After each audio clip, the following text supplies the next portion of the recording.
বা ওরকম পরিস্থিতিও নাই। তো সেই জায়গা থেকে দেখা গেছে এই মা হচ্ছে ছোট্ট অসুস্থ বাচ্চাটাকে নিয়ে হচ্ছে ফুটপাতে বসে ভিক্ষা করছে।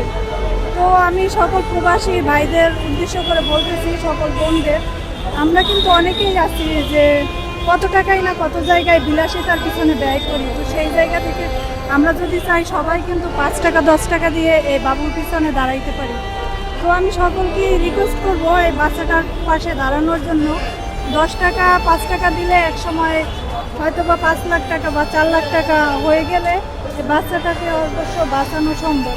আপনি দেখতেই পাচ্ছেন মানে বাচ্চাটা কত কিউট, বা দেখতেছেন মানে বাচ্চা ফুটপাতে নিয়ে বসে থাকার জন্য বাচ্চা কত ক্লান্ত এবং ঘুমাই পড়তেছে, কিন্তু মা তো তার বাচ্চাকে মনে করেন বাঁচানোর জন্য মনে করেন যে ভিক্ষা করতেছে।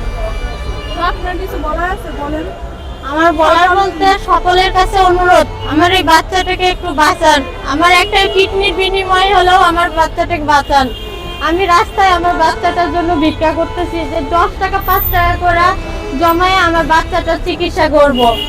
আমাদের আর্জেন্ট অপারেশন করতে লাগবে। আগস্টে ডেট দিয়েছে, কিন্তু আগস্টের আগে যদি আমরা টাকা ম্যানেজ করতে পারি, আগস্টের আগেই অপারেশন হয়ে যাবে আমাদের।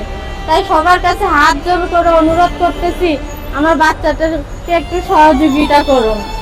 তো আমি সকল ভাই বোনদের উদ্দেশ্য করে বলতেছি, যদি কারো মনে হয় স্ক্রিনে দেওয়া একটা নাম্বার থাকবে, তো কেউ যদি চান, কারো যদি মনে হয় এই বাচ্চার সাথে যোগাযোগ করবেন, তার মায়ের সাথে অবশ্যই কিন্তু যোগাযোগ করে মানে কাগজপাতি দেখতে পারবেন। তারপর ন্যাশনাল হার্ট ফাউন্ডেশন মিরপুরে ট্রিটমেন্ট হবে, সেটাও দেখতে পারবেন।